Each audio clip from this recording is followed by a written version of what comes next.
Disclaimer: இந்த video பொழுதுபோக்கு அம்சத்திற்கு மட்டுமே எடுக்கப்பட்டது. யாரையும் புண்படுத்தும் நோக்கத்திற்கு அல்ல. Welcome to screen Tamil channel. இன்னைக்கு நாம ஒரு கேரக்டர் ஆர்க் ஸ்பாயில் ஆன படங்களை பற்றி பார்க்க போகிறோம். அதாவது ஒரு படத்தோட டைரக்டர் ஒரு படத்தில் இருக்கக்கூடிய கேரக்டரை அழகாக செதுக்கியிருப்பாரு. திடீர்னு ஒரே ஒரு சீனுக்கு ஆசைப்பட்டு அந்த கேரக்டரையே குழி தோண்டி புதைச்சிருப்பாரு. அப்படி இருக்கக்கூடிய படங்களை பற்றி தான் இன்னைக்கு நாம பார்க்க போகிறோம். அதுக்கு முன்னாடி சேனல் சப்ஸ்கிரைப் பண்ணிடுங்க. அப்போ தான் நாங்கள் போடுற வீடியோக்களை உங்களால் உடனுக்குடன் பார்க்க முடியும். ஃபர்ஸ்ட் நம்ம பார்க்க போகிறது பாஷா மூவி. இந்த படத்தோட ஃப்ளாஷ்பேக் சீனில் பார்த்தீங்கன்னா விஜயகுமார் ரஜினி கிட்ட, நீ ஒரு கேங்ஸ்டர்ங்கிறத உன் குடும்பத்துக்கிட்ட சொல்லவே சொல்லாத, எந்த ஒரு சமயத்திலையும் நீ பாஷாங்கிறத யார்ட்டையும் சொல்லவே சொல்லாத, ஒரு சாதாரண மனுஷனோட வாழ்க்கையை மட்டும் வாழுன்னு சொல்லி சத்தியம் வாங்கியிருப்பாரு. சத்தியமா நிறைவேற்றப்பா. ஆனா இந்த பாஷாவா இல்ல மாணிக்கமா சத்தியம் பண்ணி கொடு. படத்தோட ஃபர்ஸ்ட் ஹாப்பில் ரஜினி இதை நல்லாவே மெயின்டைன் பண்ணியிருப்பாரு. ஆனால் திடீர்னு ஒரு மாசினுக்கு ஆசைப்பட்டு அந்த கேரக்டராக இருக்க ஸ்பாயில் பண்ணியிருப்பாரு அந்த படத்தோட டைரக்டர். ஐயா, என் பேர் மாணிக்கம். எனக்கு இன்னொரு பேர் இருக்கு. சொல்லவான்னா எல்லாத்தையும் சொல்லிட்டியே. ஆனால் இது ரொம்ப தரமான மாசினா வந்ததுனால இதை நம்ம கவனிக்காமல் போயிட்டோம். இருந்தாலும் இது தப்பு தான். ஒரு மாசினுக்கு ஆசைப்பட்டு அந்த படத்தோட கேரக்டர் ஆர்க்க ஸ்பாயில் பண்ணக்கூடாது. ரெண்டாவதாக பார்க்க போகிற கேரக்டர் பார்த்தீங்கன்னா மெர்சல் மூவியில் வர டாக்டர் மாறன் தான். இந்த கேரக்டர் பார்த்தீங்கன்னா சோஷியல் மீடியாவில் எந்த ஒரு அக்கௌண்ட்டும் வச்சிருக்காது. சொல்லப்போனால் இந்த கேரக்டர் கிட்ட மொபைலே இருக்காது. ஸோ மொபைலே இல்லாத ஒரு கேரக்டராக தான் இந்த படத்தில் இவரை காமிச்சிருப்பாங்க.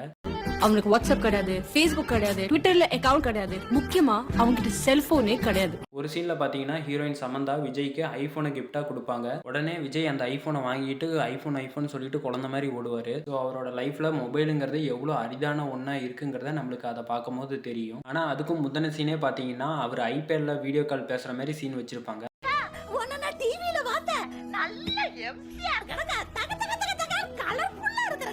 மொபைலே இல்லாத ஒருத்தர்கிட்ட எப்படி திடீர்னு இப்படி ஒரு ஐபேட் வந்துச்சுன்னே தெரியல. ஒரே ஒரு சிம்பிளான சீனுக்கு ஆசைப்பட்டு அந்த கேரக்டர் ஆர்க்கையே ஸ்பாயில் பண்ணிட்டாரு. இந்த வீடியோ கால் சீனை படத்துல இருந்து தூக்கிட்டா கூட படத்துல எந்த ஒரு சேஞ்சுமே வராது. ஸோ ஒன்றுத்துக்குமே உதவாத ஒரு சீனுக்காக ஒரு படத்தோட கேரக்டர் ஆர்க்கையே ஸ்பாயில் பண்ணிட்டாரு இந்த படத்தோட டைரக்டர். அடுத்து மூணாவதாக பார்க்க போகிற கேரக்டர் பார்த்தீங்கன்னா டான் மூவியில் வர ஹீரோயின் கேரக்டர் அங்கேற்கனி கேரக்டர் தான். இந்த படத்தில் இந்த ஹீரோயின் கேரக்டர் ஒரு லூஸ் ஹீரோயினாக காட்டாமல் ஒரு புரட்சிகரமான ஃபெமினிஸ்ட் கேரக்டராக காமிச்சிருப்பாங்க. டீஸ் பண்ணால் கூட கோவப்படக்கூடிய ஒரு நல்ல கேரக்டராக தான் ஹீரோயினை காமிச்சிருப்பாங்க. இவனுங்களெல்லாம் சும்மா விட்டுறக்கூடாது, பட்டுன்னு ஒன்று வைக்கணும், புரியுதா?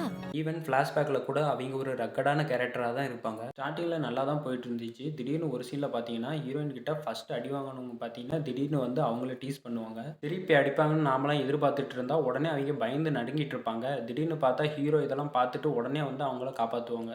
இவனுங்களெல்லாம் சும்மா விட்டுறக்கூடாது, பட்டுன்னு ஒன்று வைக்கணும், புரியுதா? ஏமா இப்படிலாம் வசனம் பேசிக்கிட்டு இவன்ட்ட வந்து எதுக்கு நீ பயப்படுற? ஸோ இந்த படத்தோட டைரக்டர் ஹீரோவுக்கு ஒரு மாசான ஃபைட் சீன் வைக்கணுங்கிறதுக்காக ஹீரோயின் கேரக்டராக இருக்க டோட்டலாக ஸ்பாயில் பண்ணிட்டாரு.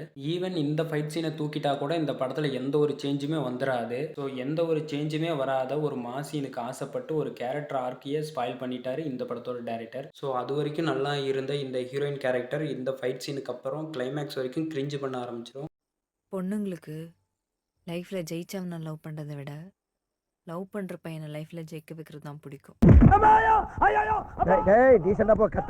நம்ம கடைசியாக பார்க்க போகிற கேரக்டர் பார்த்தீங்கன்னா அன்னியன் மூவியில் வர அம்பி கேரக்டர் தான். இந்த அம்பி கேரக்டர் பார்த்தீங்கன்னா படம் முழுக்க ஒரு ரூல்ஸை ஃபாலோ பண்ணுற ஒரு கேரக்டராக காமிச்சிருப்பாங்க. எந்த ஒரு சமயத்துலையும் இந்த அம்பி கேரக்டர் ஒரு ரூல்ஸை கூட பிரேக் பண்ணவே பண்ணாது. அப்படி இருக்கக்கூடிய இந்த அம்பி கேரக்டர் பார்த்தீங்கன்னா ஒரு பைக் சீனில் கூட இந்த கேரக்டர் ஹெல்மெட் போடவே போடாது. எல்லா ரூல்ஸையும் ஃபாலோ பண்ணுற இந்த கேரக்டர் ஏன் இந்த ரூல்ஸை மட்டும் ஃபாலோ பண்ணலன்னு தெரியல. எனக்கு தெரிஞ்சு ஃப்ரேமில் அவரோட மூஞ்சி தெரியாத ஒரே காரணத்துக்காக தான் ஹெல்மெட் யூஸ் பண்ணாத மாதிரி காமிச்சிருப்பாங்கன்னு நினைக்கிறேன். ஸோ எதுவாக இருந்தாலும் சரி, கேரக்டராக இருக்க ஸ்பாயில் பண்ணுற மாதிரி எந்த ஒரு விஷயமா இருந்தாலும் அதை படத்தில் வைக்கவே கூடாது. ஸோ அவ்வளோதான், வீடியோட எண்டுக்கு வந்துட்டேன். இந்த வீடியோ பற்றி ஏதாவது நிறைகுறல் இருந்தால் கீழே கமெண்ட் பண்ணுங்கள்.